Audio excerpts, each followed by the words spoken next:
The teachings of Lord Krishna in the Gita are presented in the form of a conversation of an accomplished teacher, a realized sage, with his disciple Arjuna, a devoted spiritual seeker.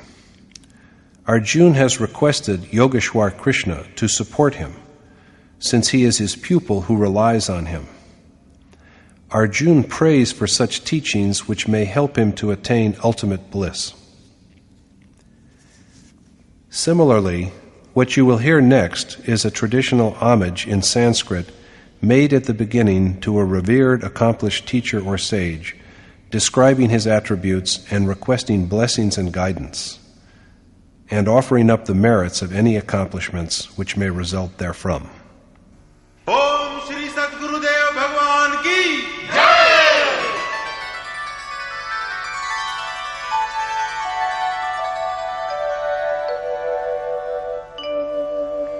Jaya Sadguru Devam Paramanandam Amara Shariram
Chitrakuta hi ayo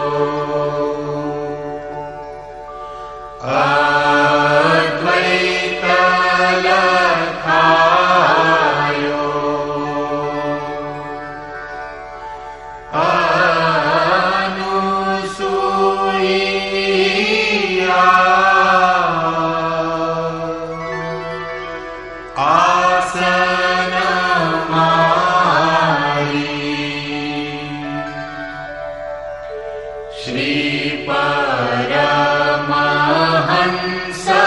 Swami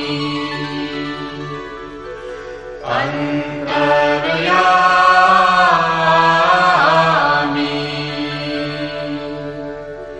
Hai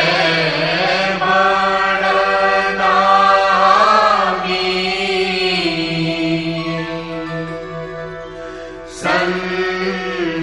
Sansari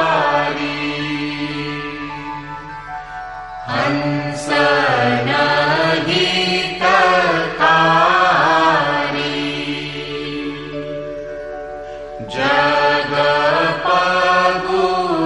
Jagapagudhari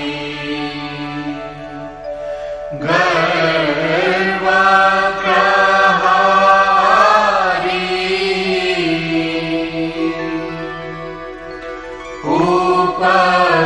Upakari Satapantha Chalayo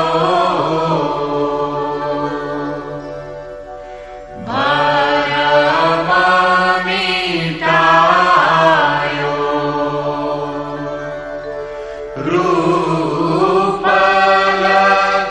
Rupalakayo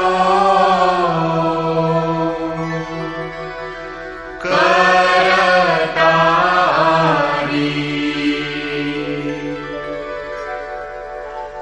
यह शिष्य है तेरो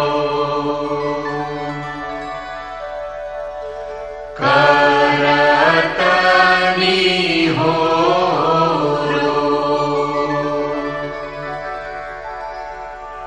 मोह पर हेरो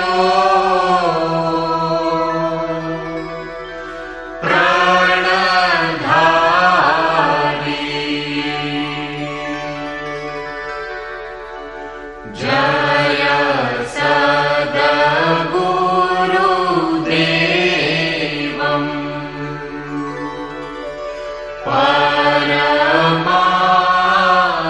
परमानन्दम्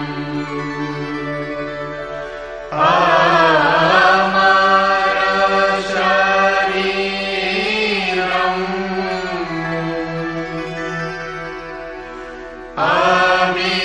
अविकारी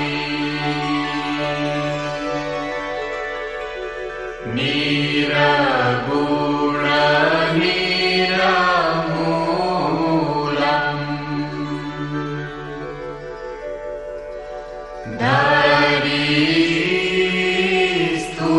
धरीस्थूलम्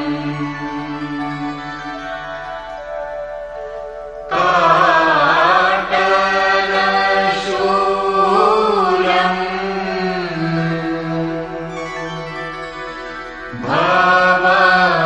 भवभारी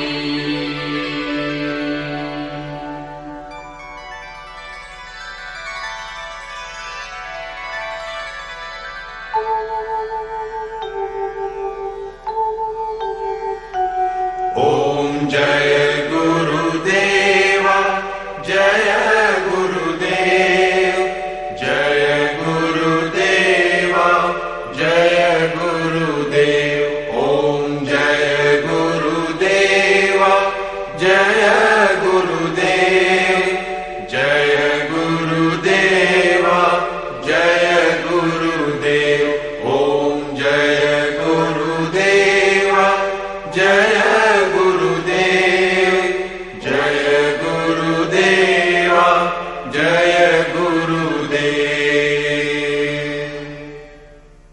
Dear sisters and brothers in the divine, those great sages in India, thousands of years ago, who contributed in compiling sacred scripture and holy books like the Vedas, and in creating deathless literature like the Bhagavad and the Mahabharata, all acknowledged the Shrimad Bhagwat Geeta, the celestial song containing the teachings of Lord Krishna to his disciple Arjuna, as unique among all such eminent creations, in the depth and breadth of its spiritual insight and practical instructions for the spiritual path, as well as in the unparalleled beauty and clarity of its poetic expression. There are several different ways of worshiping God, which are established in the names of different religions, holding contrasting views on such matters. However, the ultimate and essential goal of any true spiritual tradition has always remained the same: the quest for God, the ultimate reality. The process of reaching towards this objective is the spiritual path. The question, however, arises that if God is the ultimate reality, and is the only one ultimate reality, then why are there so many sects and cults? To answer this question, we offer this noble creation, the Yatharth Gita, in the form of audio cassettes. The divinely inspired Gita, as taught by Lord Krishna, simplifies the concept of dharma, spirituality, and purposefully guides one on the spiritual path in a structured and complete manner. The core teachings of all the paths subsequently revealed by other sages of the world are each enfolded in the essential teachings of the Gita. It has been implied in the Mahabharata that when the Pandav and the Kaurav armies stood facing each other on the battlefield, all the demons manifested as the Kauravas, while the gods manifested themselves as the Pandavas. In this way, the great Rishi Vyas, the accomplished sage through whom the Gita was revealed, implied that all characters in the great epic were either righteous or devilish human impulses within us, and that all these external characters and situations were only symbolic of man's deepest inner reality. From the beginning, it has been observed that every human being carries within himself both these tendencies, godlike and demon-like. When a human being elevates spiritually in quest of God and towards self-realization, the demoniacal tendencies also raise their ugly head in the form of wrath, anger, infatuation, hatred, and so on. The overcoming of these ugly tendencies and obstacles is the real war depicted in the Gita, the internal war conducted within the sphere of the human heart by the sincere seeker, to liberate himself or herself from worldly bondage and attain spiritual victory and everlasting peace. Arjuna held the opinion at the beginning of the Gita that to have the desired results in life, one has to perform important customary rites of his time, abide by family tradition and creeds, avoid the mixing of castes or races, and avoid participating in the violence which would eliminate the families and his kinsmen by refusing to fight in the war altogether. Lord Krishna had to enlighten him on various aspects of life and what was really at stake in the battle underneath its appearance, so that all his doubts were allayed throughout the 18 chapters of the Gita. At the end, Krishna asked Arjuna, "Is your delusion born out of ignorance dispelled?" And Arjuna professes that indeed, through the grace of Krishna's teachings, his ignorance has been dispelled and his doubts extinguished, and that he is now ready to act in accordance with Krishna's directives. These teachings and precepts, as a matter of fact, were not only for Arjuna, but for all mankind. Each of us wonder, as did Arjuna, what is the real purpose of life? What are the results we really desire, and what is the correct path to attain them? Hence, reading or listening to and contemplating all 18 chapters of the Gita is of great benefit to all men and women, old and young, indeed, for every human being. The Gita is not only a work of the world's great literature, it is a holy book or scripture relevant to people everywhere and for all times. Therefore, such reading or listening to the Gita will awaken the presence of the divine deep within each one of us, and set worthy values in the minds of children. However, one has to actually tread the path shown by the Gita if one wants to obtain these insights into its knowledge of the great mystery that is existence. These cassettes have been designed to help in that endeavor, and to thereby bring you to infinite joy, eternal peace, prosperity, and the clearing away of all sadness, doubts, and fears, including the great and terrible fear of death. It is indeed a matter of our good fortune and blessings that even after 5,000 years, the teaching of Lord Krishna is available for each of us to apply in our lives. Listen to these cassettes whenever you wish to open your heart and set your mind free of all age-old conventions, and allow it to come on the path of self-realization, the merging into the Supreme Spirit. In doing so, you are an integral part of that timeless tradition everywhere of seekers becoming accomplished sages, experienced by countless individuals in all cultures throughout history, now and in future generations yet to come.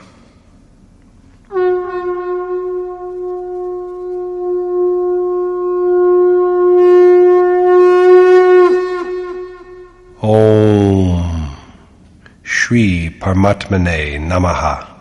Yatharth Gita, Shrimad Bhagwat Geeta.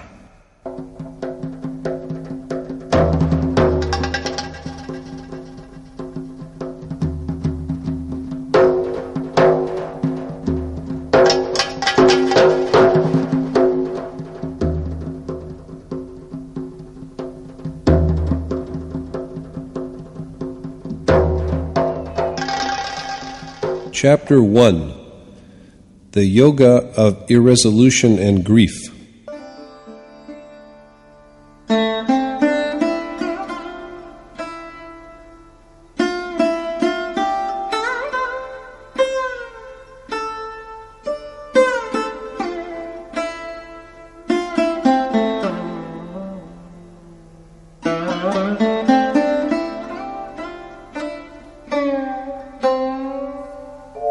dharma kṣhetre kurukṣhetre samaveta yuyutsavah māmakāh Pandavāścaiva kimakurvat Sanjaya. Dhritarashtra said, "Assembled at Kurukshetra, at kṣhetre, and eager for combat, O Sanjay, what did my and Pandu's sons do?" Dhritarashtra is the very image of ignorance, and Sanjay is the embodiment of self-restraint. Ignorance lurks at the core of the objective, the outward-looking mind. With his mind enveloped in darkness, Dhritarashtra is blind since birth, but he sees and hears through Sanjay, the epitome of self-control. The aging king Dhritarashtra knows that God alone is real, but as long as his infatuation for his son Duryodhana, born from ignorance and usurper of the Pandav throne, endures, his inner eye will be focused on the forces of the Kaurav, who symbolize the ungodly forces of negative, sinful impulses, arrayed for battle against the Pandav forces, who symbolize the godly forces of righteous and virtuous impulses. Dharma is a field for combat. When there is abundance of divinity in the realm of the heart, the body is transmuted into a kṣhetre, or field of dharma, but it degenerates into a kurukṣhetra when it is infested with demoniacal powers. Kuru means do. The word is an imperative. As Krishna has said, driven by the three properties born out of prakriti, or nature, man is compelled to act. Without action, he cannot even live for a moment. These properties, virtue, ignorance, and passion, or sattva, rajas, and tamas, compel him to act. Even in sleep, action does not cease, for it is the necessary sustenance for the body. The three properties bind men from the level of gods to that of the lowest creatures, such as worms. So long as the material world and its properties are, Kuru must be. Therefore, the sphere of birth and death, of that which is evolved from a previous source or prakriti, nature, is Kurukshetra, whereas the sphere of righteous impulses which guide the self to God, the highest spiritual reality, is Dharmakṣhetra. Archaeologists are engaged in research in Punjab, Kashi and Prayag to locate Kurukshetra. But the poet of the Gita has himself suggested, through Krishna, where the war of his sacred poem, the Mahabharata, was fought. This body is itself, O Arjuna, a battlefield, and one who conquers it grows spiritually dexterous by perceiving its essence. Krishna then elaborates the structure of this, quote, battlefield, or sphere of action, as constituted of 10 perceptors, the objective and the subjective mind, ego, 5 elements, and the 3 properties. The body itself is a field, a ring, or an arena. The forces that clash on this field are twofold, the godly and the ungodly, the divine and the devilish, the offspring of Pandu and those of Dhritarashtra, the forces that are congenial to the essentially divine character of the self, and those which offend and demean it. The clue to the mystery of the conflict between the opposed impulses begins to be seen when one turns for enlightenment to an exalted or realized sage who has enriched himself with worship and meditation. This field belongs to one who realizes its essence, and the war fought on it is the only real war. History is crowded with wars of the world, but the victors in these wars have but sought in vain for a permanent conquest. These wars were nothing beyond acts of retribution. True victory lies in subduing matter and in perceiving, as well as becoming one with, the Supreme Spirit that transcends it. This is the only conquest in which there is no prospect of defeat. This is true salvation, after which there are no fetters of birth and death. The mind lying in the abyss of ignorance perceives through one who has mastered the mind and the senses, and thus knows what has transpired on the battlefield, where fighters include even those who have known its reality. Vision is ever in proportion to mastery of the mind and the senses.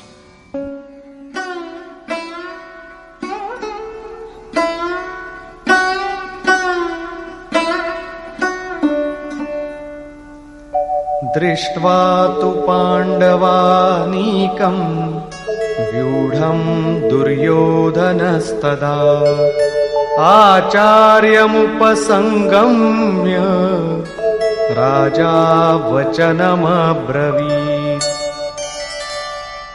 Sanjay said, "At the time, after having seen the Pandav armies standing in battle array, King Duryodhana approached his teacher Dronacharya and spoke thus." Dual conduct itself is represented by the figure of Dronacharya, the great warrior and teacher of both the Kaurav and the Pandav. When the awareness dawns that we are alienated from God, there arises in the heart an acute hunger for the attainment of that exalted spirit. Only then do we set out to seek an accomplished teacher. Between the two opposite impulses, this awareness of our alienation and ignorance is the first initiator into wisdom, although the teacher of ultimate excellence will be Yogeshwar Krishna himself, an adept in yoga. King Duryodhana, an embodiment of excessive attachment to worldly objects, goes to his teacher. Attachment is at the root of all griefs, indeed their sovereign. It tempts one away from the spiritual treasure, and so it is named Duryodhana. Only the soul property is the stable property, and it is attachment which generates impurity in it. It draws one to the material world, but it also provides the primary motive for enlightenment. Inquisitiveness is possible only as long as there is attachment, or else only the impeccable spirit remains. So, after having seen the Pandav army arrayed, that is, after having glimpsed the righteous impulses that are in tune with the self, Duryodhana, a victim of attachment, goes to his teacher Dronacharya and says,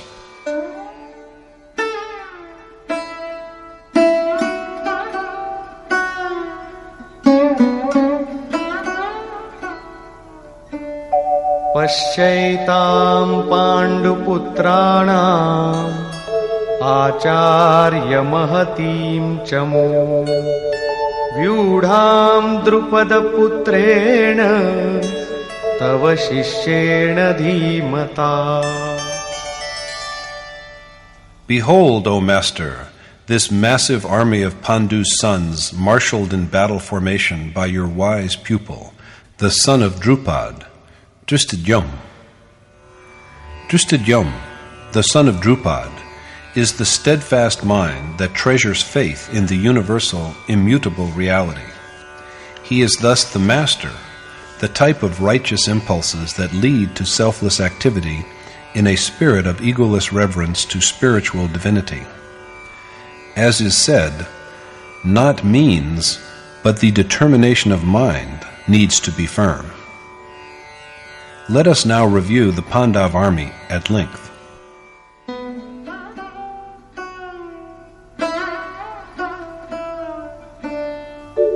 अत्र शूरा महेश्वासा भीमार्जुनसमायुधि युयुधानो विराटश्च द्रुपदश्च महारथः. Here in the army are many valiant archers, Yuyudhan, Virat, and the great martial commander Drupad, who are a worthy match for the brave Arjun and Bhim.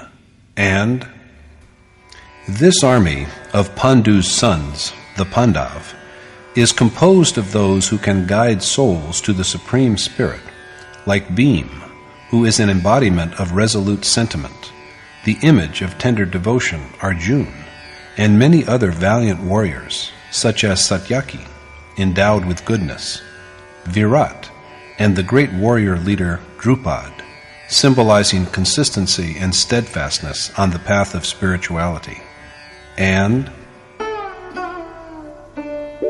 धृष्टकेतुश्चेकितानः काशीराजश्च वीर्यवान् Purujit कुन्तिभोजश्च शैब्यश्च नरपुङ्गवः. Drishtaketu, Chekitan, and the mighty king of Kashi, as well as Purujit and Kuntibhoj and Shaibya, the unparalleled among men, and Drishtaketu, the steadfast in duty, Chekitan, who can rein in his straying thought and concentrate it on the Supreme Spirit, the king of the holy city of Kashi, an emblem of the sacredness that resides within the world of the body, Purujit, the one who obtains victory over matter in all its forms, gross, subtle, and instrumental, Kuntibhoj, who conquers worldly life by doing what is worthy of doing, then Shaibya, of virtuous conduct. युधामन्युश्च विक्रान्तः उत्तमौजाश्च वीर्यवान् सौभद्रो द्रौपदेयाश्च सर्व एव महारथाः. The valorous Yudmanyu, the mighty Utmauj, Sobhadra, and Draupadi's 5 sons, all great warriors. The heroic Yudmanyu of warlike temper, Utmauj with the spirit of abandon that flows from sacred excellence, Abhimanyu, Sobhadra, the son of Arjun and Subhadra, with a mind without fear because it is propped up by righteousness, and the 5 sons of Draupadi, who herself is a form of discernment of the divine. All are great warriors, named tenderness, beauty, compassion, spiritual repose, and consistency. All of them are noted for their ability to traverse the path of spiritual fulfillment with perfect skill. Duryodhana thus enumerates to his teacher about a score of names from the side of the Pandav, which represent some vital principles of divine excellence. Although the monarch of impulses that are alien to the essentially spiritual character of the self, it is attachment that first motivates us to strive for the realization of the treasure of divinity. As for his own side, Duryodhana dwells on it but briefly. Had it been an actual external war, he would have given an elaborate account of his army. But only a few perversions are cited, for they have to be conquered, and they are destructible. There are mentioned only about 6 of these, at the heart of all of which there yet dwells an unworldly propensity.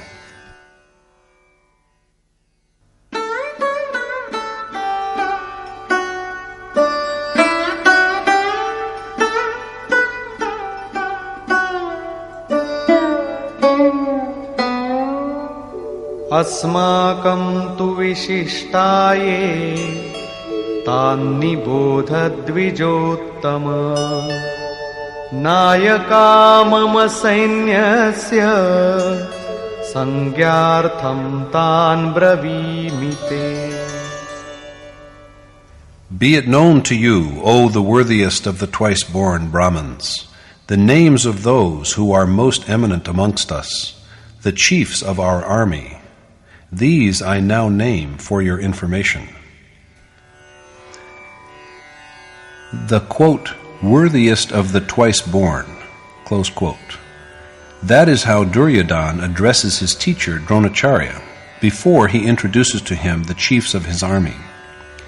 The worthiest of the twice-born would hardly be an appropriate term of address for a commander-in-chief if the war were a physical external war. In fact, the Gita dwells upon the conflict between contradictory innate impulses, upon the dual conduct which is Dronacharya. The world of matter exists, and there is duality if we are even in the least isolated from God. However, the urge also for overcoming this duality of object-spirit is also derived first from the teacher Dronacharya. It is imperfect knowledge that induces the hunger for enlightenment. It is now time to have a look at the leaders of the impulses which are hostile to the essentially sacred character of the self.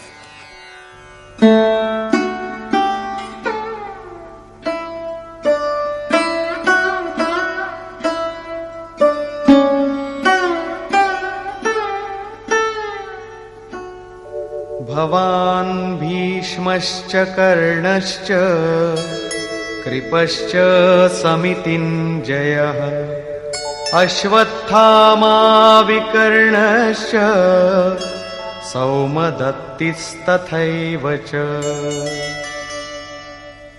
Your venerable self, Bhishma and Karn, and also Kripa, victor in wars, Ashwatthama and Vikarn, as well as Somduti, Purishrawa, son of Somdut. The commander-in-chief is Dronacharya himself, symbolizing dual conduct. And then there is the grandsire Bhishma, the very image of delusion. Delusion is the fountainhead of deviation from the ideal state. Since it survives until the very end, delusion is the grandsire. The whole army has perished, but Bhishma yet lives on. He lies unconscious on his bed of arrows and still continues to breathe. Like Bhishma also are Karn, a betrayer of the sacred character of self, and the conquering warrior Kripacharya. Kripacharya represents the act of compassion by the seeker in the state before self-realization. God is the mine of compassion, and the sage attains to the same state after fulfillment.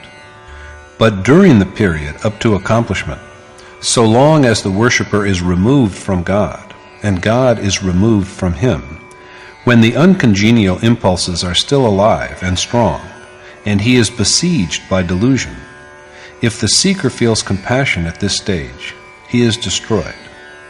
For acting with pity, in leaving her meditation hut and giving alms to the king of attachment disguised as a beggar, while her husband Rama was away, Sita had to undergo penance in the kingdom of Lanka for years. Vishvamitra fell from grace because he felt tenderness at this stage.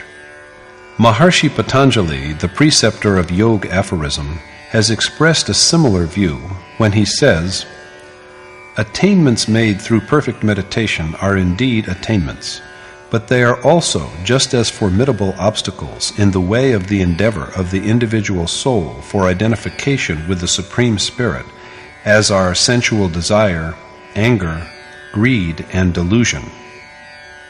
Goswami Tulsidas has said, "O Garud, manifold are the obstacles built up by Maya when we strive to unravel the knots of properties of nature, mere distortions of truth.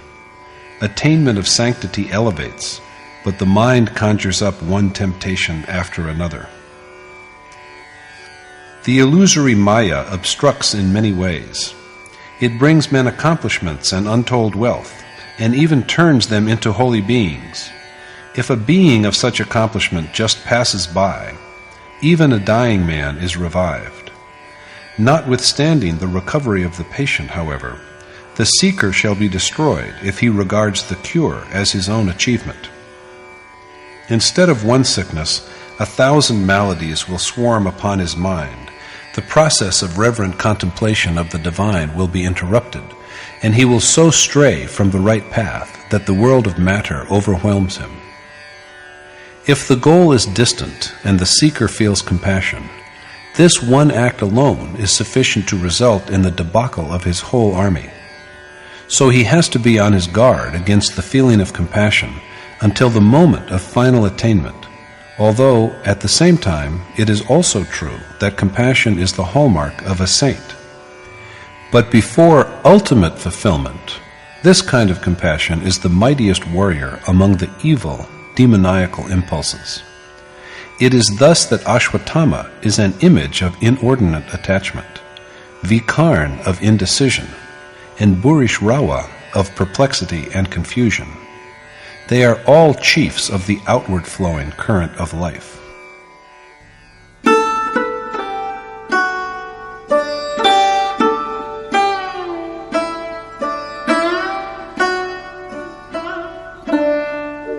अन्ये च बहवः शूराः मदर्थे त्यक्तजीविताः नानाशस्त्रः प्रहरणाः सर्वे युद्धविशारदाः.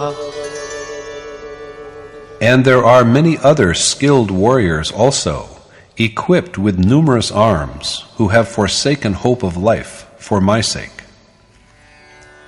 And many other valiant warriors are resolved, Duryodhana intimates to Dronacharya, to fight for his sake, even at the cost of their life. But there is no precise enumeration of them. Duryodhana then points out the innate qualities with which each of the two armies is fortified. Aparyaptam tadasmakam balam bhishmabhirakshitam paryaptam tvidamete-sham balam bhimabhirakshitam. Our army, defended by Bhishma, is unconquerable, while their army, defended by Bhim, is easy to vanquish. Duryodhana's army, quote, defended by Bhishma, is invincible, whereas the opposing army of the Pandav, defended by Bhim, is easy to conquer. The use of ambiguous puns in the Sanskrit text, such as paryaptam and aparyaptam, is itself a sign of Duryodhana's doubtful state of mind. So we have to look carefully at the power that Bhishma represents, on which all the Kaurav hopes rest, as well as the qualities symbolized by Bhim, which the Pandav, endowed with the treasure of divinity, rely upon. Duryodhana then gives his final estimate of the situation. Ayaneshu cha sarveshu yatha bhagamavastitaah bhishmamevabhirakshantu bhavantah sarva evahi.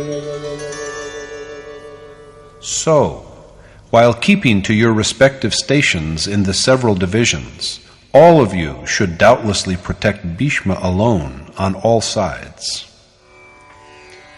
Duryodhana here commands all his chiefs to keep to their posts and yet protect Bhishma on all sides.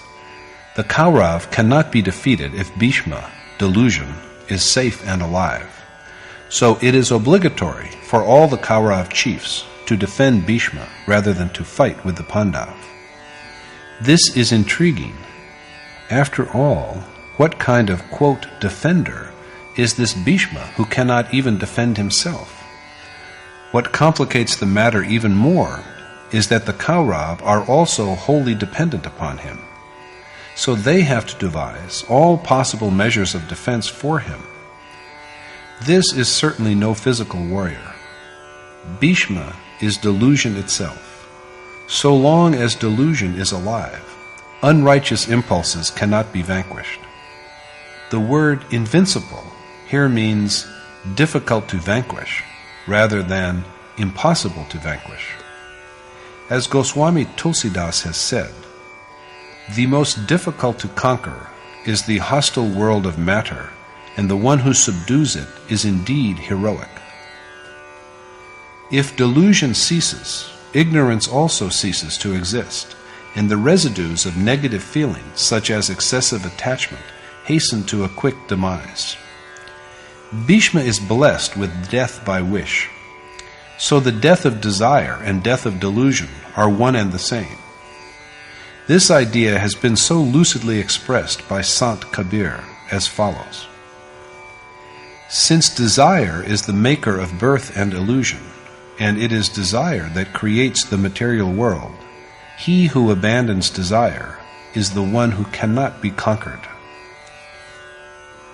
That which is free from delusion is eternal and unmanifest. Desire is illusion and the progenitor of the world. In Kabir's view, as he puts it, the self which achieves freedom from desire is united with the fathomless, eternal, boundless reality. One who is free from desire dwells within the self and never falls from grace, for he has his being in the Supreme Spirit. At the beginning, there are numerous desires, but eventually there remains only a longing for the realization of God. The fulfillment, too, of this wish also marks the end of desire. Had there been something higher, greater, or more precious than God, one would surely have craved for it. But when there is nothing beyond or above him, what else can be desired? When all things that can be had are achieved, the very roots of desire are destroyed and delusion perishes utterly. This is Bhishma's death by wish. Thus, defended by Bhishma, Duryodhana's army is invincible in every respect. Ignorance is present as long as there is delusion. When delusion is dead, ignorance also dies. The Pandav army, on the contrary, defended as it is by Bhim, is easy to conquer. Bhim is the very image of sentiment. God dwells in feeling. Krishna has described it as devotion. It lays hold on even God. The sentiment of devotion is a pious impulse of flawless perfection. It is a protector of righteousness. On the one hand, so resourceful that it brings about realization of the Supreme Spirit. On the other hand, it is also so delicate and fragile that this day's fidelity and adherence often turn into nothingness and even outright privation on the next day. Today we admire a sage for his virtue, but the very next day we grumble and cavil because we have seen him relishing delicacies. Devotion is shaken by suspicion of even the slightest flaw in the loved one. The impulse of righteousness is undermined, and the ties with the object of affectionate devotion are broken. So it is that the Pandav army defended by Bhima can be conquered with ease. Maharshi Patanjali has given expression to a similar view in the following phrase: "Only meditation practiced for a long time with constant devotion and reverence can be firm." Now let us listen to the flourish of the warrior's conches.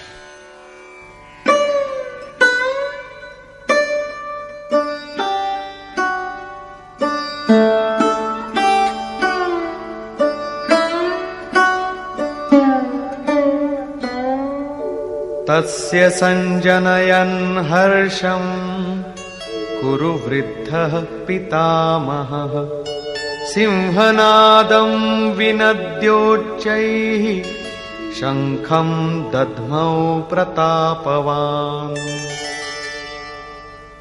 To Duryodhana's delight then, his mighty grandsire and the eldest of the Kaurav, Bhishma, blew his conch to blare forth a lion-like roar. Conches are blown after the Kaurav have taken stock of their strength. The trumpeting of conches is a declaration of the intention of each of the chiefs of what he can offer after conquest. The mighty grandsire Bhishma, the eldest of the Kaurav, blows his conch to produce a lion-like roar which gladdens Duryodhana's heart. The lion represents the terrible tooth and claw aspect of nature. Our hair stands on end and our hearts beat violently when we hear the roar of a lion in a still, solitary forest, even though we are miles away from the beast. Fear is a property of nature, not of God. Bhishma is the very image of delusion. If delusion prevails, it will enwrap the material world's forest of fear which we inhabit in yet another shroud of fear, to make the existing dread even more frightening. Delusion cannot offer anything else except this. So renunciation of the material world is the right step for one who quests for self-realization. Worldly inclinations are like a mirage, a mere shadow of ignorance, and the Kaurav have nothing to declare against this. Numerous conches from their side are trumpeted simultaneously, but they altogether inspire no other feeling except fear. Fear, although in varying degrees, is born out of each perversion. Similar is also the message of the conches of the other Kaurav chiefs. Tatah shankhaścha bhairyascha panavanaka mukhaः सहसैवाभ्य हन्यन्त सशब्दस्तु मुलो भवत्. Then there abruptly arose a tumult of conches and kettle drums, tabors, drums, and cow horns. After Bhishma's blowing of his conch, numerous other conches, drums, and trumpets are sounded together, and they make an awesome noise. The Kaurav have no message other than that of fear. Intoxicated with a sense of false success, the outward-looking impulses that offend and demean the human soul render the bonds of infatuation yet stronger. Now the Pandav, representing righteous impulses that are in harmony with the divine character of the self, respond to the Kaurav challenge with their own declarations, the first of which is made by Yogeshwar Krishna himself.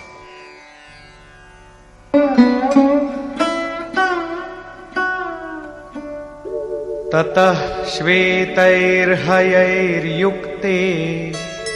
महती स्यन्दने स्थितौ माधवः पाण्डवश्चैव divyau shankhau pradadhmatu.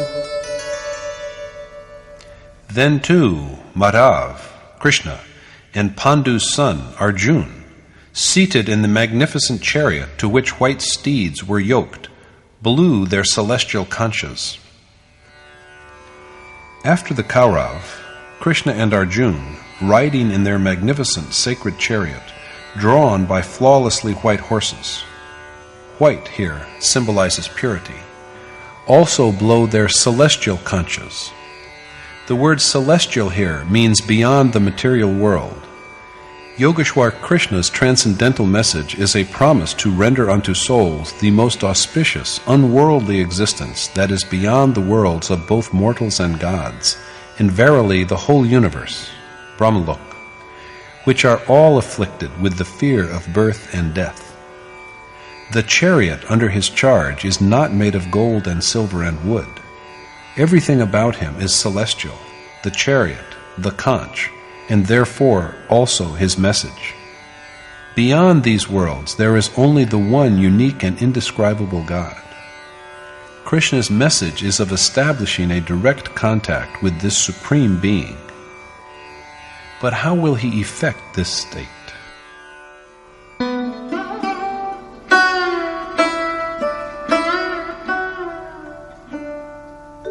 Panchajanyam Hrishikesho Devadattam Dhananjayah Paundram Dadmau Mahashankham Bhima Karma Vrikodaraha. While Rishikesh, Krishna, blew his conch, Panchajanya, and Dhananjay, Arjun, the conch named Devdut, the Vrikodar, beam, of awesome deeds, blew the great conch, Paundra. So Rishikesh, Krishna, master and lord of the senses, who knows all the mysteries of the human heart, blows the conch, Panchajanya. This is a declaration of his intent to restrain the 5 organs of perception, which correspond to word, touch, form, taste, and smell, and to transmute their inclinations into devotion. Exerting control and mastering the wild senses, and disciplining them into faithful servitors, is the gift from an accomplished teacher, the gift indeed from the admired God. Krishna is a yogi, an accomplished teacher. As Arjuna says in the Gita, "Lord, I am thy disciple." It is only a noble teacher who can make us relinquish all objects of sensual pleasure, and to see and listen to and touch nothing except the desired God. Dhananjay, a name given to Arjuna which means the victor of wealth, is the affectionate devotion that attains to the state of divine exaltation. This devotion is a feeling of tenderness for the desired object, which includes within itself all the experiences of devotees, even pangs of separation and occasional disenchantment and tears. There should be nothing for a devotee except the longed-for God. If the devotion to him is perfect, it embraces the virtues that provide access to the Supreme Spirit. Dhananjay is another name of this faculty. One kind of wealth is the external riches which are needed for physical sustenance, but that has nothing to do with the self. The really lasting wealth of man, which he can truly call his own, is realization of his self, the God within.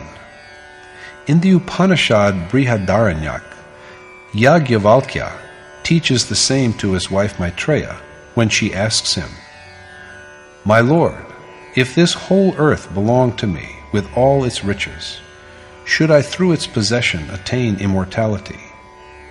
The sage replies, "No, your life would be like that of the wealthy. None can possibly hope to be immortal through wealth." Bhim, the warrior of awesome deeds and one of Arjuna's 4 brothers, blows his great conch, Pandu, which denotes sentiment.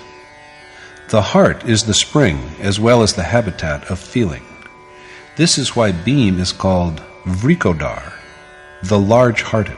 You are attached to a child, but that attachment belongs essentially to your heart. It only manifests itself in the child. Sentiment is fathomless and mighty, and this sentiment is Bhim's great conch that is now blown. The affection that he represents is embodied in sentiment. That is why Bhim blows the conch named Pandra. However, although sentiment is mighty, it can be so only through the medium of love. Goswami Tulsidas admits that he has known the omnipresence of God only through its manifestation in love.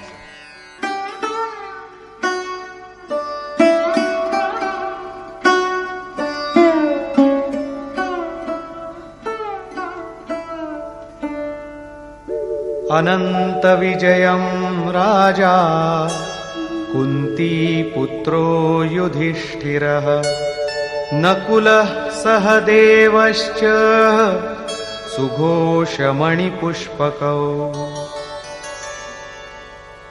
King Yudhishthir, the son of Kunti, blew the conch Anant Vijay, whereas Nakul and Sahadev blew their conches Sughosh and Mani Pushpak. King Yudhishthir of the Pandav, one of the brothers of Arjun, blows the conch Anant Vijay, which means endless conquest. Kunti, his mother, is the very image of dutifulness, and Yudhishthir, the embodiment of dharma, or natural piety. If one's adherence to dharma is steady, Anant Vijay, endless conquest, will bring about the absorption of the self in the boundless God. The one who is firm in battle is Yudhishthir, one who is unshaken by the conflicts between self and the material world, between the body and the transcendental soul, and to whom the essence of the sphere of action has been revealed. He is enabled eventually by God, who alone is real, ceaseless and immutable, to overcome all the contradictions. Nakul, who is a symbol of restraint, blows the conch named Sughosh. As restraint grows firmer, evil is subdued and the dominance of righteousness is proclaimed. Sahadev, the adherer to truth, blows on the conch which bears the name of Mani Pushpak. Sages have described each breath as a precious ruby. As is said, what a pity that we squander the jewels of our breath on idle gossip. One kind of satsang is the moral discourse we hear from noble men, realized sages, accomplished teachers. But the real spiritual discourse is internal. According to Krishna, the self alone is true and eternal. True satsang comes about when the mind reins itself in from all externals and dwells with the self. This adherence to truth is cultivated by incessant reflection, meditation, and samadhi. The more joy one feels in dwelling with the one reality, the more restraint one gains over each breath, the mind, and the instruments by which objects of sense affect the self. The day they are totally restrained is the day when we are absorbed in the ultimate essence. Providing, like a good instrument, harmonious accompaniment to the song of the self is true satsang. The physical ruby is hard, but the jewel of breath is even more tender than a flower. Flowers fall and wither soon after they bloom, and we can never say that we shall live until the next breath. But if there is true adherence to the self, it leads us to realize the highest goal through providing control over each breath. There is nothing to proclaim beyond this, although each device is helpful in traversing a certain stretch of the path of spiritual perfection. Sanjay further speaks on the subject.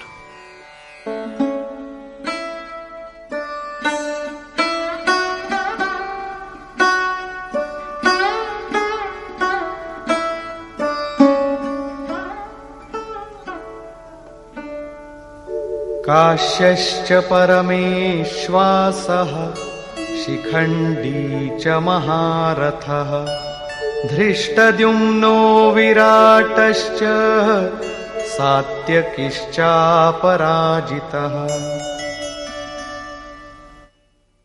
द्रुपदो द्रौपदेयाश्च सर्वशः पृथिवीपते सौभद्रश्च महाबाहुः शङ्खान् दद्मुः पृथक् पृथक्. The king of Kashi, a great bowman, Shikhandi, who dwells in the Supreme Spirit, the unvanquished Drishtadyumna, Virat and Satyaki, Drupad and the sons of Draupadi, and Subhadra's son of powerful arms, Abhimanyu, all blew, O Lord of the earth, their own conchas.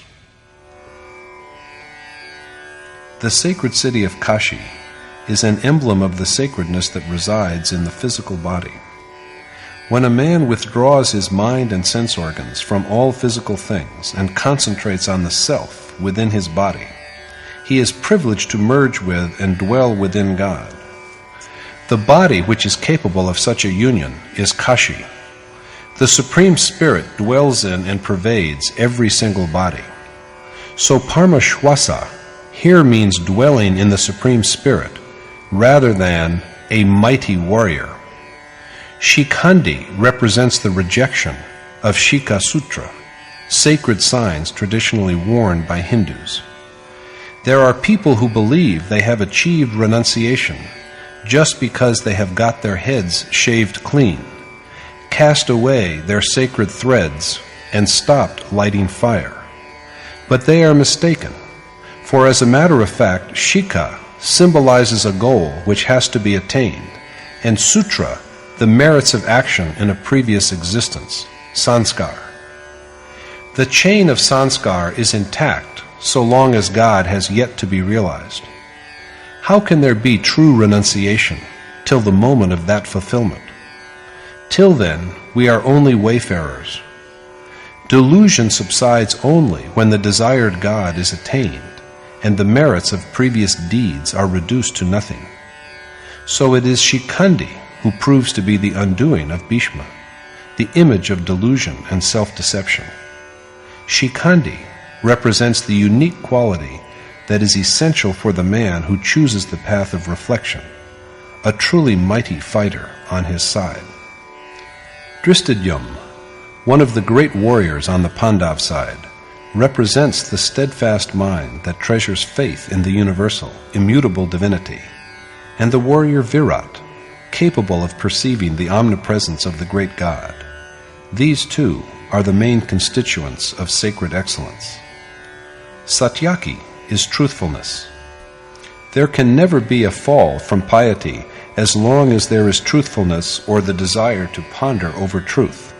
It always protects us from being routed in the war between spirit and matter. Drupad, representing the ideal of consistency and steadfastness in the performance of duty. The 5 sons of meditation like Draupadi, symbols of compassion, tenderness, beauty, and spiritual repose, who are all great warriors providing assistance to the quest for the desired goal. And the long-armed Abhimanyu, all below their separate conchas. The word arm, as used here, is a symbol of the sphere of action. When the mind is freed from fear, its reach is immensely enlarged. So Sanjay once again addresses the blind king Dhritarashtra and acquaints him with how the chiefs of the Pandav army have made their proclamations with their conchas. Each one of them is a prerequisite of the skill of traversing a certain length of the way to spiritual liberation. Their observance is necessary, and that is why they are enumerated in detail. However, there is, after these preliminary stages, that stretch of the path which is beyond the perceiving mind and intellect. This is the length along which one is enabled to travel only by the blessedness of the great God's awakening within the self. He stands up from the self as vision and is self-evident.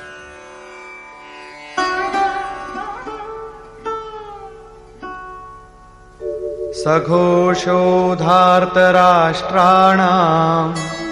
हृदयानि व्यदारयत् नभश्च पृथिवीं चैव तुमुलो व्यनुनादयन्.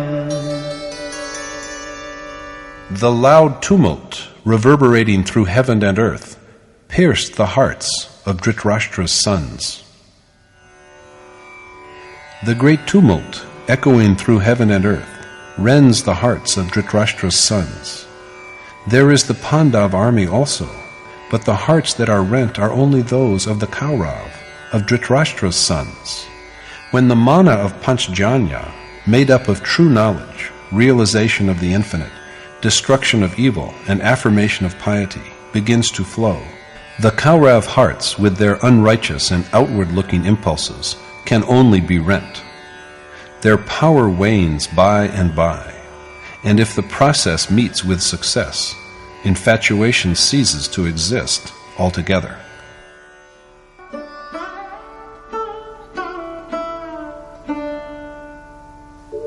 अथ व्यवस्थितान् दृष्ट्वा धार्तराष्ट्रान् कपिध्वजः प्रवृत्ते शस्त्रसम्पाते धनुरुद्यम्य पाण्डवः. ऋषिकेशं तदा वाक्यम् इदमाह महीपते सेनयोरुभयोर्मध्ये रथं स्थापयमेच्युत. यावदेतान्निरीक्षेऽहं योद्धुकामानवस्थितान् कैर्मया सह योद्धव्यम् अस्मिन् रणसमुद्यमे. Then, O king, after viewing the sons of Dhritarashtra in array, when the discharge of missiles was about to commence, Kunti's son Arjun, whose ensign bore the image of Hanuman, raised his bow and spoke to Rishikesh thus: O Achyut, Krishna, keep my chariot between the two armies, so that I may watch those who are formed up for combat, and know whom I have to fight in the ensuing battle. Sanjay, an epitome of self-restraint, endeavors to enlighten the mind of Dhritarashtra, lying under a pall of ignorance, by pointing out that apart from the other exemplary captains of the Pandav army, there is the Hanuman ensign of Arjuna. Hanuman, a symbol of true renunciation. Disenchantment with the world and the desire to renounce it are the mark of Arjuna's battle standard. Some interpreters have named this standard the, quote, monkey ensign because of its frenzied fluttering. But this is unacceptable, for the primate exhibited on the ensign is no common monkey, but the god Hanuman himself, who has risen above all distinctions. To him honor and dishonor are the same. Giving up lust for material objects which have been heard or seen, of worldly objects and sensual pleasures, is renunciation. So, after having seen Dhritarashtra's sons arrayed just when missiles are about to be launched, Arjuna, whose distinctive motto is renunciation, lifts his bow and speaks to Rishikesh, the lord and master of the senses and knower of the mysteries of the heart, addressing him as the infallible. He requests his charioteer, Krishna, to station the chariot between the two armies. His words, however, are not words of command to a charioteer, but a prayer by a devotee to the worshipped one, a noble sage and accomplished teacher. But why does he want Krishna to park the chariot? Arjuna wants to ascertain well who the warriors intent upon battle are, whom he has to fight in this business of warfare. योत्स्यमानानवेक्षेऽहम् य एतेऽत्र समागताः धार्तराष्ट्रस्य दुर्बुद्धेर्युद्धे प्रियचिकीर्षवः. Because I wish to observe those who have assembled here to fight for pleasing Dhritarashtra's wicked-minded son Duryodhana in the battle. Arjuna wants the chariot to be parked in front of the Kauravas so that he may see the kings, desirous of battle, who have joined the evil-minded Duryodhana for the sake of his happiness, for Duryodhana who represents excessive attachment. Arjuna wishes to observe well the kings who have assembled to fight in the war for the cause of infatuation of Duryodhana, the usurper king.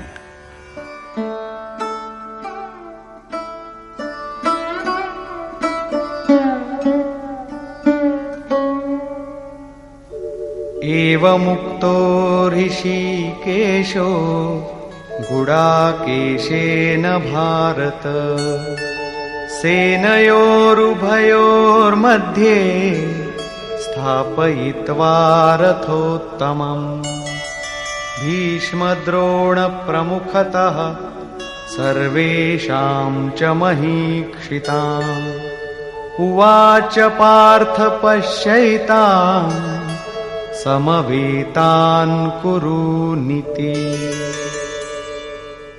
Thus addressed by Gudakesh, O descendant of Bharat, Dhritarashtra, Rishikesh parked the unique chariot between the two armies in front of Bhishma, Drona, and all the other kings, and said, Behold, O son of Pritha, Arjuna, the assembled Kuru.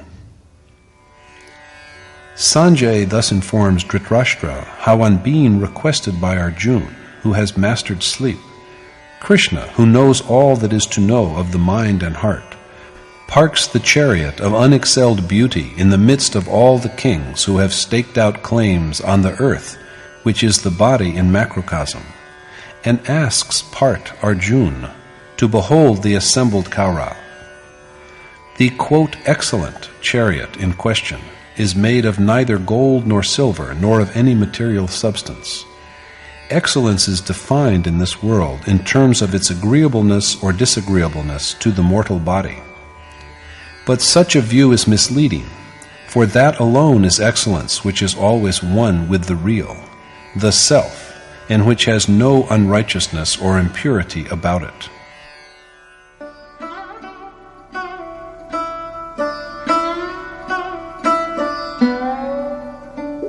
तत्रापश्यत् स्थितान् पार्थः पितॄनथ पितामहान् आचार्यान् मातुलान् भ्रातॄन् पुत्रान् पौत्रान् सखींस्तथा श्वशुरान् सुहृदश्चैव सेनयोरुभयोरपि तान् समीक्ष्य स कौन्तेयः सर्वान् बन्धूनवस्थितान् कृपया परयाविष्टो विषीदन्निदमब्रवीत्. Parth Arjuna then saw, mustered in the two armies, uncles, granduncles, teachers, maternal uncles, brothers, sons, grandsons and friends, as well as fathers-in-law and well-wishers. Seeing all these kinsmen assembled together and overwhelmed by intense pity, he spoke thus in great sorrow. Parth Arjuna, the perfect marksman who has made a chariot of his earth-formed body, looks at the army and sees his kinsmen.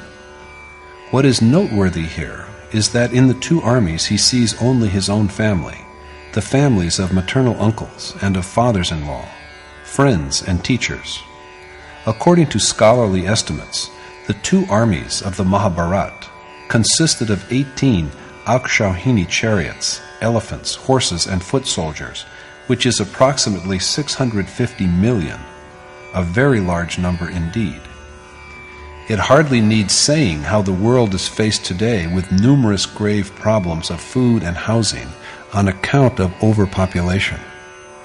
So what are we to make of it when we are told that just 3 or 4 families of Arjuna's kinsmen are so large in number? Is it possible for any family to be so huge? The answer must be in the negative. So what we have here is a portrayal, not of physical armies, but of the sphere of the mind and heart. Overcome with deep compassion, when he sees all his kinsmen mustered for battle, Arjuna speaks in grief. He grieves because he sees that he has to fight his own family.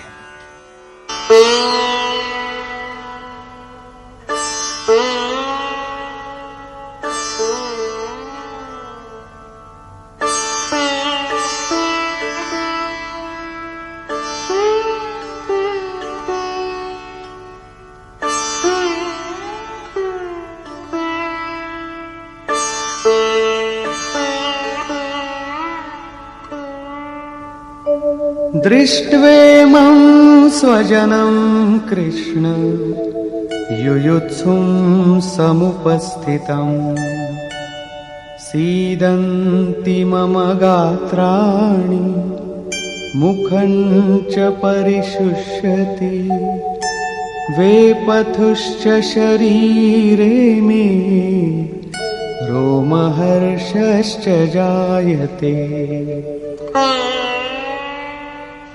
गाण्डीवं स्रंसते हस्तात् त्वक्चैव परिदह्यते न च शक्नोम्यवस्थातुं भ्रमतीव च मे मनः.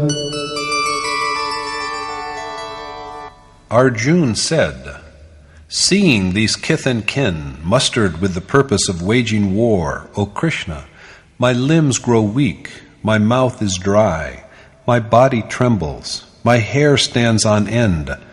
The Gandiv, Arjuna's bow, slips from my hand. My skin is burning all over. I am unable to stand, and my mind is bewildered." Looking at the gathering of his kinsmen, Arjuna is unnerved. His body grown inert, his mouth is parched, his limbs tremble, and his hair stands erect. The Gandiv falls from his hand, and his skin is hot. He is sorely distressed by the prospect of a war in which his own kinsmen face him. He is confused. He bewails that he cannot even stand properly and look ahead. निमित्तानि च पश्यामि विपरीतानि केशव न च श्रेयोनुपश्यामि हत्वा स्वजनमाहवे. I see, O Madhav, Krishna, inauspicious portents, and I can perceive no profit in the idea of slaughtering kinsmen in the battle. Arjuna sees adverse signs of the impending war. He does not see anything propitious in the slaying of his own family. How can any good result from such killing?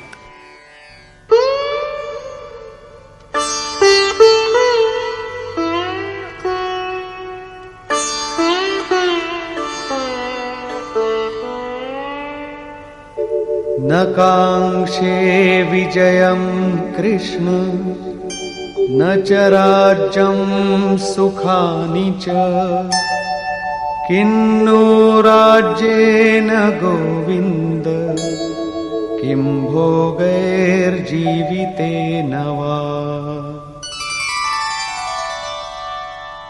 I aspire, O Krishna, after neither victory nor a realm and its pleasures, for of what avail is sovereignty to us, O Govind, Krishna, or enjoyment, or even life itself? Arjuna's whole family is on the brink of war, so he does not wish for either victory or the kingdom that this victory may bring him, or even the pleasures of that kingdom. Of what use will be a kingdom or enjoyment or life to him? He then states the reasons for his reluctance to fight in the war.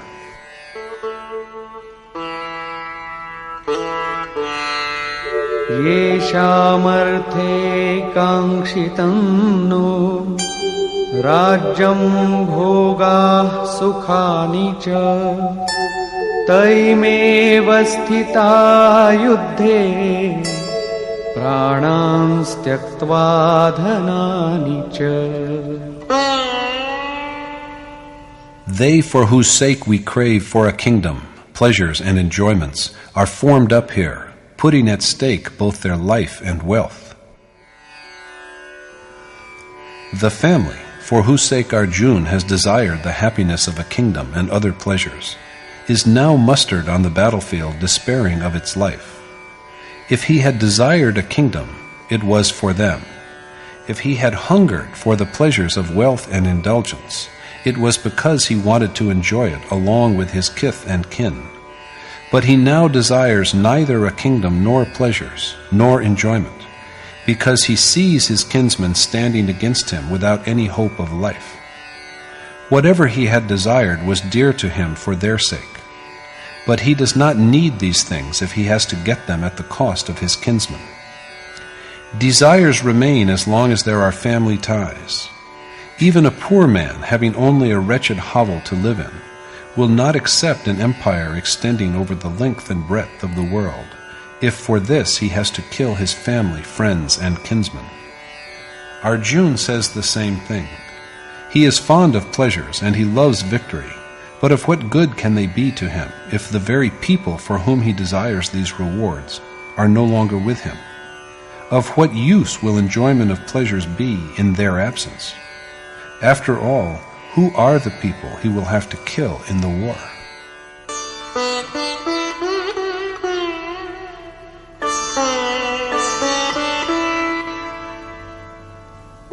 आचार्याः पितरः पुत्राः तथैव च पितामहाः मातुलाः श्वशुराः पौत्राः शालाः सम्बन्धिनस्तथा एतान्न हन्तुमिच्छामि घ्नतोऽपि मधुसूदन अपि त्रैलोक्यराज्यस्य हेतोः किन्नु मही कृते. Teachers, uncles, nephews, as well as granduncles, maternal uncles, fathers-in-law, grandnephews, brothers-in-law, and other kinsmen. Though they might slay me, I yet have no desire to kill them, O Madhusudan, Krishna, even for a realm made up of the three worlds, still less for this earth alone. The people to be slain are Arjuna's own flesh and blood. As he tells Krishna sorrowfully, he does not wish to harm his kinsmen, although in doing so he might lose his own life at their hands, even for ruling over all the three worlds. In an army formed of 650 million men, Arjuna can see only his own family. Who really are these innumerable kinsmen? Arjuna verily is an image of tender devotion. His dilemma is the one that faces every devotee when he sets out on the path of worshipful adoration, or bhajan. It is everyone's desire that he should attain the highest reality by reverence and worship. But he is filled with despair when, under an experienced and accomplished teacher's tutelage, he comes to understand the fundamental nature of the conflict between the material body and the divine self, and realizes against whom he has to wage his war. He wishes that his father's family, his wife's family, his maternal uncle's family, people who love him, friends and teachers, should all live with him in happiness, and that, while providing for all of them, he should also attain to God. So he is confused when confronted with the fact that in order to forge ahead in his task of worship, he has to abandon his family. Because of his attachment, the prospect of severing the bonds of kinship confuses and unnerves him. My noble teacher, the revered Paramahans Paramandaji, used to say, "To be a sadhu is the same as to die." Even if the universe has beings whom he regards as living, there is no one whom the sadhu can regard as belonging to his own family. As long as there is such a one, the feeling of attachment remains. As for this weakness, the one who is striving to realize his self is a winner only when he rejects and destroys his attachment, as well as all the other associated feelings. What is this world but an extension of the ties of attachment? What is there in it for us in the absence of these bonds?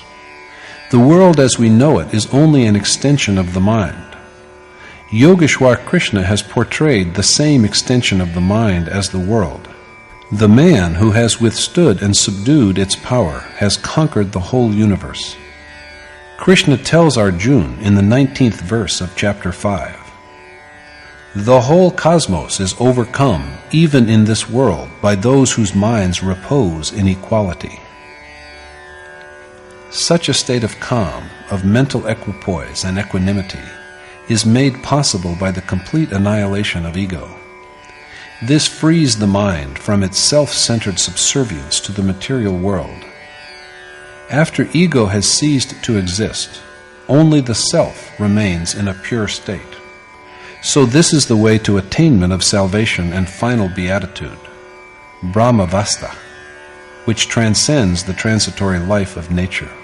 It is thus that those who have realized this state are not subject to the limitations of the material world. It is not that only Arjuna is confused. Affectionate attachment resides in every heart, and everyone with such a feeling is in a state of confusion. Kith and kin are always in the foreground of a person's consciousness. At the beginning, a person believes that his sacred adoration will be helpful in his endeavor to make his kinsmen happy. A person looks forward to enjoying his acquisitions along with them. But what shall the person do with the happiness if his own people are no longer with him? So it is with Arjuna. His vision has so far been limited to the pleasures that can be had from a kingdom and heaven. He has till now envisioned the ultimate happiness in terms of heaven and a realm composed of the three worlds. If there is any reality beyond this, Arjuna yet has no inkling of it.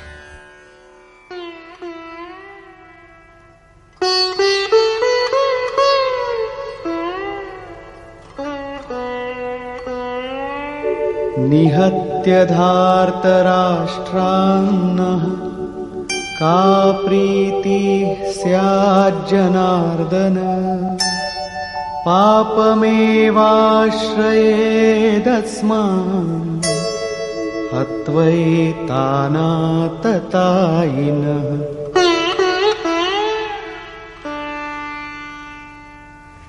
What happiness can we have, O Janardhan Krishna, from slaying these sons of Dhritarashtra? Only sin will fall to our lot if we kill even these wicked men. What happiness can Arjuna gain from killing Dhritarashtra's sons? Dhritarashtra denotes the, quote, insolent or profligate nation, and born from it is Duryodhana, the image of infatuation, the usurper king. But shall even the slaying of such an evil kinsman make Arjuna and Krishna happy? The Kaurav are unrighteous, but the Pandav will be only guilty of sin if they kill them. We call men evil-doers if they adopt impious ways for their livelihood. In fact, however, the worst felons are those who put obstructions in the way of the self. The gravest offenders in this respect are lust, anger, avarice, and inordinate attachment, which obstruct one's realization of the self.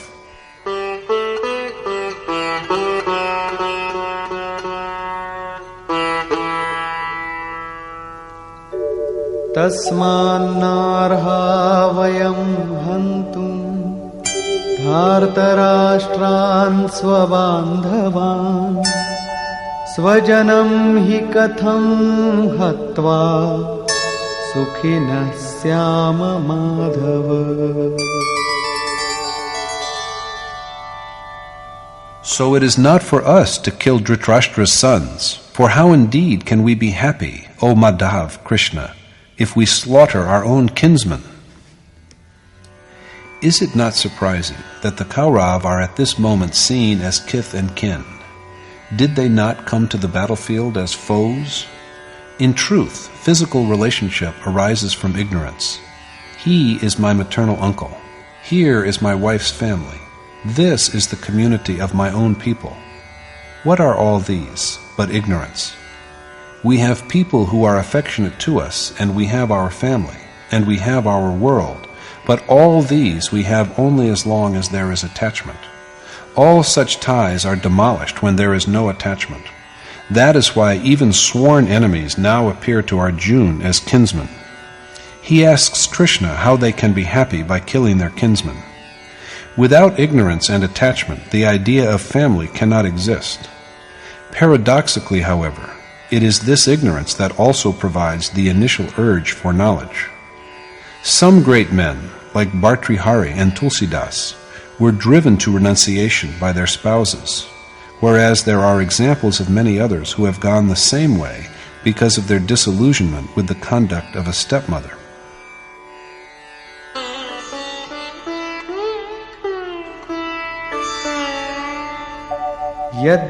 यद्यप्येतेन पश्यन्ति लोभोपहत चेतसः कुलक्षयकृतं दोषं मित्रद्रोहे च पातकम्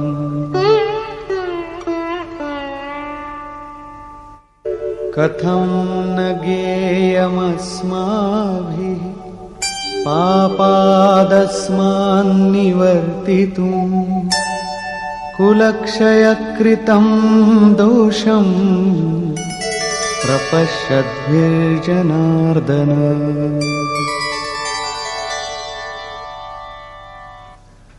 Although, with their minds vitiated by greed, they, the Kaurav, have no awareness of the evil they do in destroying families and in being treacherous to friends, why should we, O Janardhan, who know that it is evil to destroy families, not turn away from the sinful act? Straying from righteousness because of their arrogance and avarice, the Kaurav are blind to the sin they commit by destroying families and practicing treachery against friends. This is their error. But why, Arjuna wants to know from Krishna, should they themselves, knowing the evils of destroying families, not desist from the crime? What deserves special notice here is Arjuna's belief that not only he, but Krishna also, is about to make the same error. So he is also indirectly accusing Krishna. Every novice taking refuge in an enlightened teacher reasons in the same way. Arjuna is under the impression that perhaps the problem that is bothering him has not yet occurred to Krishna. All the same, they are both reasonable men, and it is required of them to think of the evil consequences of destroying a family. कुलक्षये प्रणश्यन्ति कुलधर्माः सनातनाः धर्मे नष्टे कुलं कृत्स्नम् अधर्मोऽभिभवत्युत. In case of the destruction of a family, its eternal sacred traditions are lost, and impiety afflicts the whole family with the loss of its values. Until now, Arjuna has viewed family traditions as the eternal truth, the Sanatan Dharma, and he also believes that with the loss of these traditions, families are laden with sin. अधर्माभिभवात् Krishna प्रदुष्यन्ति कुलस्त्रियः स्त्रीषु दुष्टासु वार्ष्णेय जायते वर्णसंकरः. When sin prevails, O Krishna, women of the family stray from virtue, and when they are unchaste, O descendant of the Vrishnis, Varshneya, Krishna, there is generated an unholy mixture of classes, Varnasankar. When unrighteous ways dominate a family, its women lose their chastity, and there arises an intermingling of different classes of incompatible cultures and ways of living. According to Arjuna, this sinful intermingling occurs when women lose their virtue. But Krishna contradicts this by saying, I am fully contented in the self, and there is nothing more precious which is beyond my reach. Yet I continue to practice meditation and renunciation, and urge others to the same. But these are only means and not the goal. And when the goal is achieved, who cares for the means? So if the achiever, such as I, neglects the means, his followers of an inferior merit will emulate him, and they too will give up the required means. Confused and misled from the path of self-realization, they then perish. Lacking in true achievement, they only swagger emptily as if they were perfect. This imitation creates a chaos. There remains no distinction between the deserving and the undeserving. This confusion is Varnasankar, and the teacher himself is held responsible for this disorder. That is why an ideal teacher always teaches by his own conduct. For a while, however, he chooses to remain silent, and Arjuna goes on with his elaboration of the evils of Varnasankar.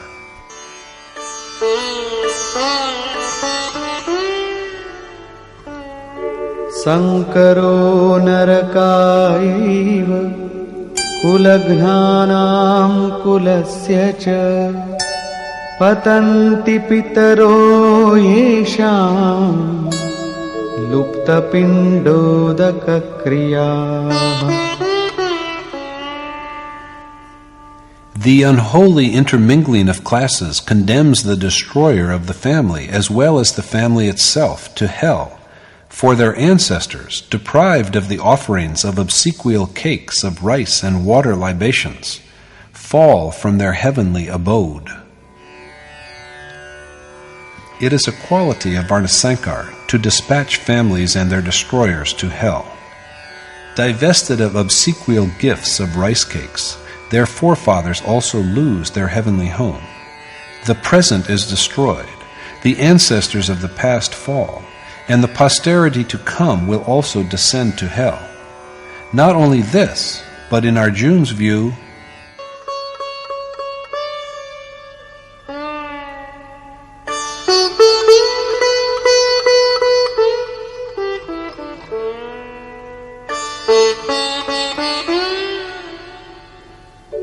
doshairetaihi kulagnana varnasankarakarakaihi utsadyante jati dharma kuladharmascha shashvata.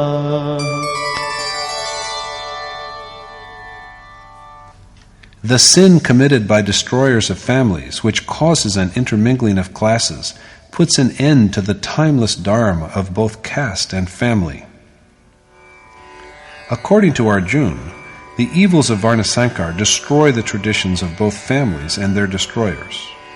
He holds the view that family traditions are changeless and eternal. But Krishna refutes this later by asserting that self alone is the changeless and eternal Sanatan Dharma, that immutable, eternal, divine principle that animates all things and beings and which enables them to realize themselves. Before a man has realized the essence of this eternal Sanatan Dharma, he gives credence to some tradition or the other. Such is Arjuna's belief at the moment, but in Krishna's view, it is a mere delusion.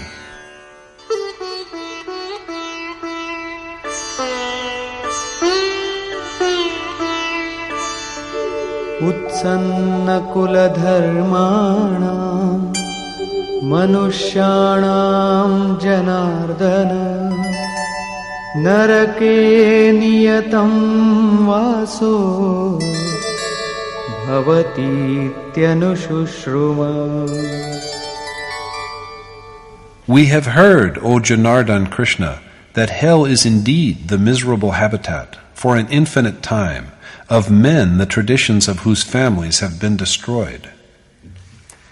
Men whose family traditions are destroyed have to dwell in hell endlessly. What is significant, though, is that Arjuna has only heard so. As he believes, with the destruction of a family, not only its traditions, but also its own changeless everlasting dharma is destroyed. He thus equates traditions with the eternal Sanatan Dharma.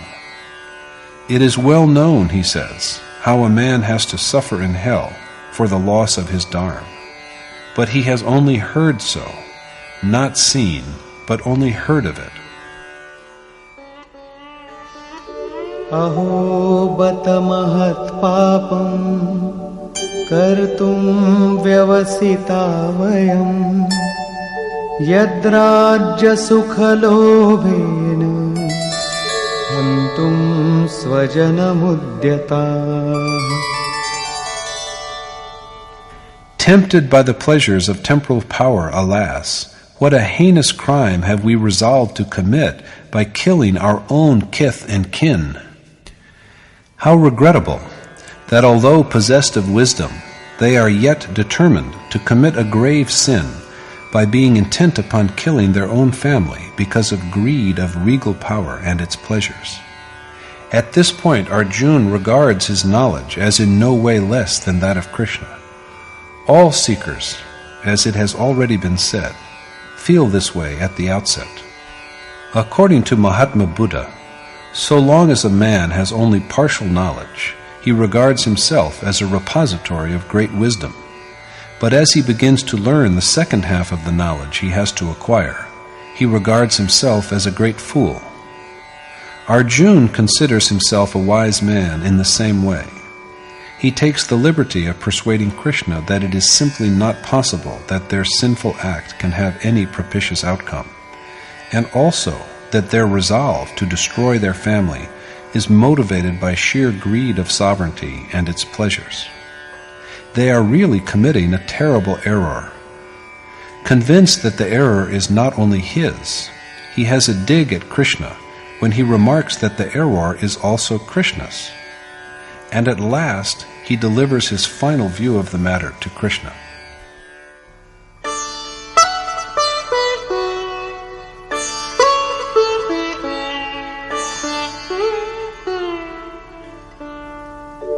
Yadi mama pratikaram ashastram shastrapanayah dhartarashtrarane hanyu tanme kṣemataram bhavet. I shall indeed prefer the prospect of being slain by the armed sons of Dhritarashtra, while I myself remain unarmed and unresisting. Arjuna's death at the hands of Dhritarashtra's armed sons, while he himself remains unarmed and unresisting, will be, according to Arjuna, a fortunate event. History will then remember him as a magnanimous man who had averted a war by sacrificing his own life. People forsake their lives for the happiness of tender, innocent children, so that the family may thrive. People go abroad and live in luxurious mansions, but after 2 days they begin to pine for their discarded hovels. Such is the strength of attachment. It is behind Arjuna's feeling that it will be propitious even if he is killed, unresisting, by the armed sons of Dhritarashtra, for it will ensure the children of the family a prosperous and happy life.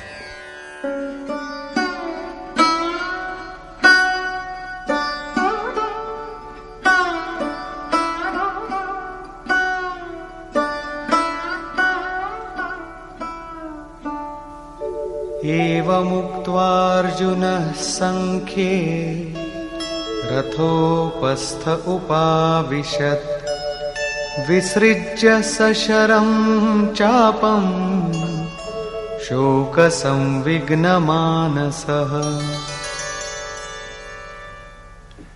Sanjay said, speaking thus and smitten by grief, in the midst of the battlefield, Arjuna put aside his bow and arrows and sat down in the chariot. In other words, Arjuna withdraws from the conflict between the physical body, the sphere of action, and the self within with his awareness of God. Conclusion. Looking at the armies on the battlefield of life, we see our own families, and they have to be destroyed. The world is but an extension of attachments. Attachment to the family proves an obstacle in the primary stage of the worshipper's devotion to the desired goal. He is shaken when he discovers that he shall have to part with his near and dear ones and treat them as though they had never existed. He finds nothing but unpropitious harm in his act of destroying his own people. Like Arjuna, he looks for an escape into prevailing traditions. Arjuna says that family traditions are the eternal Sanatan Dharma. Destruction of family and caste traditions by war is thus destruction of the eternal Dharma itself. And when Dharma is lost, women of the family grow unchaste, and there is a sinful intermingling of classes, which must drive both the family and its destroyers to hell for an indefinite time. With this limited knowledge and wisdom, Arjuna is desperate to protect the family traditions which he regards as the eternal Sanatan Dharma. So he pleads with Krishna and wishes to be enlightened on why they, Krishna and he, men of sagacity, should be bent upon committing the heinous sin of destroying their family. According to his view of the issue at hand, even Krishna is about to become an accessory to the crime. Finally, Arjuna asserts adamantly that in order to save himself from the sin, he shall not fight. Saying this, he sinks despairingly in the rear of the chariot. In other words, he turns his back on the precious enterprise of the perennial conflict that rages between matter and spirit, between godly and ungodly impulses, between forces that drag a man down to gross nature, and forces that elevate and finally take the soul to the supreme God. Thus concludes the first chapter in the Upanishad of the Shrimad Bhagwat Geeta on the knowledge of the Supreme Spirit, the science of yoga, and the dialogue between Krishna and Arjuna, entitled Sanjay Vishad Yoga, or the Yoga of Irresolution and Grief. Thus concludes Swami Adgadanand's exposition of the first chapter of the Shrimad Bhagwat Geeta in Yatharth Gita. Hari Om Tat Sat.